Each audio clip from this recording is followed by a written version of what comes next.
नमस्कार, मैं हूँ डॉक्टर शोएबा और मैं इंदिरा आईवीएफ के प्रयागराज सेंटर पे consultant gynaecologist and IVF specialist के पद पे कार्यरत हूँ। आज हम लोग बात करेंगे एक सवाल के बारे में जो कि है ओवेरियन सिस्ट के ऑपरेशन के बाद भी क्या प्रेगनेंसी संभव है। मेरे पास कुछ कपल्स आते हैं और अक्सर ये सवाल पूछते हैं कि मैडम हमारे अंडेदानी के अंदर गठाने हैं, या कुछ कहते हैं कि मैडम हमारे अंडेदानी के गठानों का ऑपरेशन हो चुका है, क्या उसके बाद भी हमें बच्चा हो सकता है। तो आइए बात करते हैं ओवेरियन सिस्ट के बारे में। ओवेरियन सिस्ट यानी अंडेदानी की गठानी। ओवेरियन सिस्ट अंडेदानी के अंदर झिल्ली नुमा एक स्ट्रक्चर बन जाता है जिसके अंदर फ्लूइड बढ़ जाता है, तो इसे ओवेरियन सिस्ट कहा जाता है।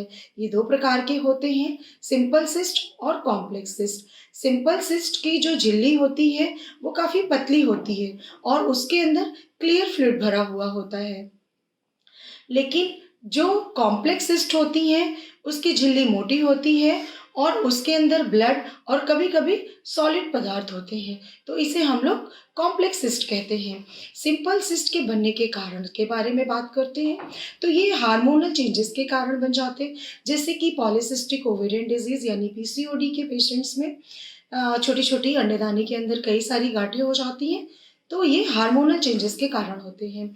और एंडोमेट्रियोटिक सिस्ट होती है। एंडोमेट्रियोटिक सिस्ट के अंदर ब्लड भरा हुआ होता है। अगली सिस्ट होती है corpus luteal cyst. Corpus luteal cyst यानी जो अंडा अंडेदानी से मैच्योर होके पक के फूट के बाहर आता है और महिला को प्रेगनेंसी लग जाती है, तो अंडेदानी के अंदर एक कॉर्पस ल्यूटियल सिस्ट बन जाता है और ये कॉर्पस ल्यूटियल सिस्ट प्रेगनेंसी के हार्मोन सिक्रेट करता है और प्रेगनेंसी को सपोर्ट करता है। अगली गांठें बन जाती हैं कुछ इन्फेक्शन के कारण, पेल्विक इन्फेक्शंस के कारण, जिसमें अंडेदानी और गर्भनली आपस में चिपक जाती हैं यानी ट्यूबो ओवेरियन मासेस बन जाते हैं। कभी कभी तो पेशेंट्स को सिम्टम्स कुछ भी नहीं होते, यानी बिना लक्षण के ही वो कभी डॉक्टर के पास जाते हैं, गायनेकोलॉजिकल एग्जामिनेशन के दौरान पता चलता है, या कभी कभी मरीजों को अल्ट्रासाउंड गाइडेड पता चलता है या एमआरआई या सीटी स्कैन के जरिए पता चलता है। लेकिन कुछ पेशेंट्स होते हैं जिसके अंदर लक्षण होते हैं, यानी वो कुछ सिम्टम्स के साथ आते हैं, जैसे उन्हें नॉजिया, वॉमिटिंग होना, जी मिचलाना, पेट में दर्द होना, अनियमित माहवारी होना और महीने के समय उनकी दर्द ज़्यादा हो रहा है, जांघों में दर्द हो रहा है, लोअर एब्डोमिनल पेन हो रहा है, इस तरीके से भी वो सिम्टम्स लेके प्रेजेंट करते हैं। कभी कभी कुछ पेशेंट्स यानी जिनकी ओवेरियन सिस्ट काफ़ी बड़ी हो जाती है, तो वो ओवेरियन टॉर्जन कर सकते हैं, जिस कारण से इमरजेंसी लैप्रोटमी करके इसको करेक्ट किया जाता है, यानी सर्जिकल रिमूवल किया जाता है इन सिस्ट का। तो ध्यान देने योग्य बातें ये हैं कि इससे आपकी फर्टिलिटी कैसे हैम्पर होती है। ज़्यादातर सिस्ट से फर्टिलिटी के ऊपर कोई फर्क नहीं पड़ता, लेकिन जैसे पीसीओडी की समस्या है या एंडोमेट्रियोटिक सिस्ट है, तो डेफिनेटली इनके कारण फर्टिलिटी हैम्पर होती है, यानी एक की क्वालिटी गड़बड़ हो जाती है।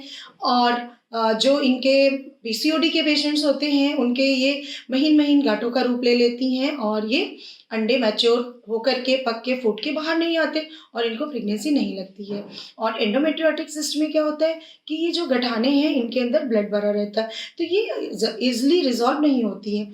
सिस्ट को ट्रीट कैसे करते हैं? इनको कंजर्वेटिवली भी मैनेज किया जाता है और इनको मेडिकली भी मैनेज किया जाता है। और जब इनके साइज कभी कभी बहुत बड़े हो जाते हैं, अगर देखो सिंपल सिस्ट है और ये 8 सेंटीमीटर से कम है, तो इससे कुछ करने की ज़रूरत नहीं होती, ये बॉडी में सेल्फ ही कभी कभी रिजॉल्व हो जाते हैं। लेकिन अगर इनका साइज़ बड़ा होता है तो इन्हें ऑपरेट करके निकालना पड़ता है।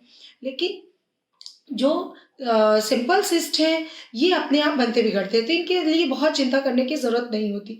तो पेशेंट की एज कितनी है, उसका फर्टिलिटी स्टेटस क्या है, और उसके ऊपर ध्यान दे करके फिर इसका इलाज आगे संभव तरीके से किया जाता है। आज के लिए इतना ही काफ़ी है। Thank you so much.